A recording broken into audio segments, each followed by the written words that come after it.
Ayan mga kasulit, mga kamami, ayan, kumpleto na naman ang aking mga panghalo, may sibuyas, may kamatis, may tanglad, ayan. Ayan mga kasulit na malingki ang inyong Lola Joliet, ayan. Ayan, ang malingki, ayan, gugulayin ko yan bukas, ayan.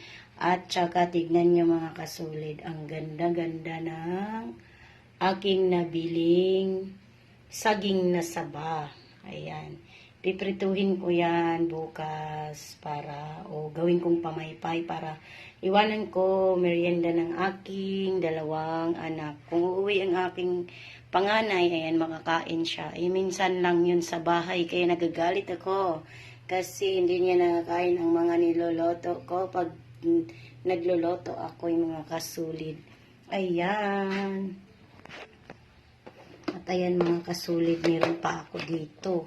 Ayan, meron pa ako dito.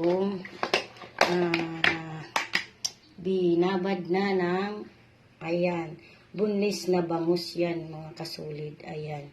Minarinate ko para bukas yan yung panghalo ko mga kasulid sa aking gulay. At mga kasulid, ayan mga kasulit, meron din akong malunggay dito. Hindi nawawala ang malunggay pag ako magugulay. Kahit mag-adobo ako, nilalagyan ko talaga ng malunggay. Ayan, ginayat ko na yan mga kasulit kasi para hindi siya masisira. Ayan mga kasulit, good morning sa inyong lahat.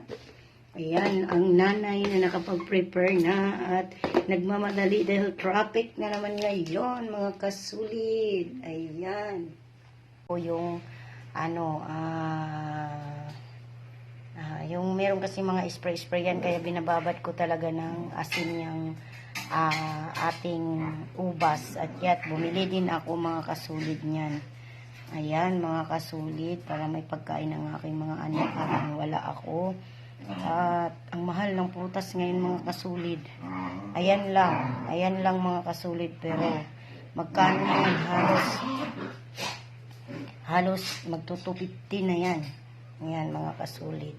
Kaya ang mahal talaga ng bilihin ngayon. Ayan. Thank you for watching mga kasulit ko.